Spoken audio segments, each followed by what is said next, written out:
This is Padma. Padma is 23 and lives with her husband and two children on the outskirts of a city in South India. Her husband lost his job after an accident 2 years ago. To support her family, Padma picked up work at a garment factory. Most of her co-workers are young women, and Padma likes exchanging little jokes with them when their supervisor, a loud man named Sandeep, isn't around. When he catches them chatting, he yells. Her salary is barely enough to cover rent and food, even though she is working from 8 in the morning until 8 or 9 in the evening. The 1 hour bus ride in the dark scares her, because it isn't always safe for women. She really needs this job, and many of the workers were let go during the COVID-19 pandemic because the factory had no orders. One day, Padma's colleague Deepa invites her to a union meeting. All the people speaking in the meeting are men and remind her of her supervisor Sandeep. She isn't sure that joining a union will actually help her, but Deepa convinces her to sign up. During one of the union meetings, Padma hears about a course on female leadership offered by a union partner of F&V. Deepa and Padma join the course and use what they have learned to convince their co-workers to become union members as well. At the next union election, Padma decides to stand as a candidate and gets elected. Over the next year, Padma attends more courses about worker rights and collective bargaining. She also learns how brands, the clients of the factory she works for, calculate the prices for the garments she makes. Padma is surprised that her salary only accounts for a very small portion of this price. A few months later, the union sets out to negotiate a collective bargaining agreement with several factories in the city. Some of these factories produce garments for member brands of Stitch Partners, ETI, and Fairwear. The factories and the local business association have also attended training about fair costing organized by ETI and Fairwear.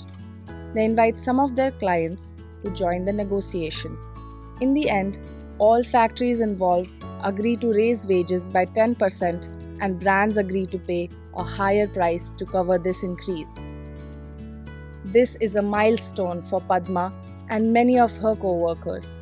She doesn't have to take out loans anymore to make ends meet. But she still lives from paycheck to paycheck, and she still must take the late night bus. At a workshop organized by Cividep, she talks about these problems. Many other workers share her concerns. Cividep works together with other local organizations in a multi-stakeholder structure. They combine the input from the workshop with other information they collected and publish a report on working conditions in Padma state. With the report, they advocate the state government for better labor inspection. The data is also included in a due diligence system to inform ETI and Fairwear brands about country-specific risks. Brands sourcing from factories in Padma state start working with their suppliers and the union to reduce evening overtime and organize safe transport on days where it cannot be avoided. Brands improve their production planning to reduce pressure on the factory and workers and commit to minimum orders for upcoming seasons. This allows factories to offer long-term contracts to more workers. Padma now finds it a bit easier to recruit more workers for the union. Thanks to her dedication and leadership, Padma is elected president of her union and is invited to a Stitch learning event in Hanoi. Many other union leaders, researchers, factory owners, and government officials from all over Asia are there too. In one session hosted by CDI and CNV, she learns about the new ILO Convention on Violence and Harassment in the World of Work.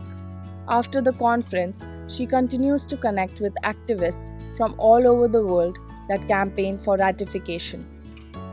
Representatives from the ILO, global brands, and the Dutch embassies sometimes attend these meetings. A year later, India ratifies Convention 190. In the same year, legal minimum wage negotiations take place in Padma state. Padma, along with other union leaders, lobbies for a significant increase of the minimum wage.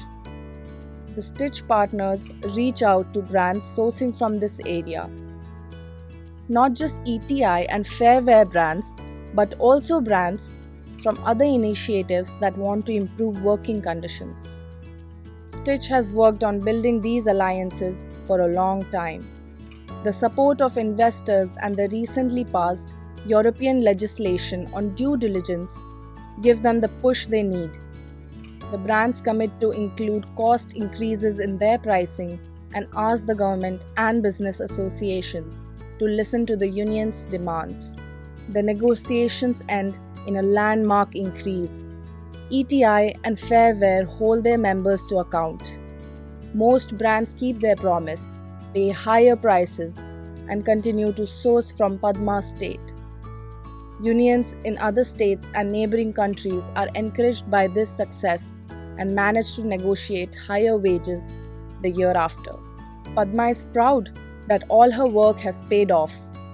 Her union has more members than ever. Most of them are women. Her union leaders are respected by factory management.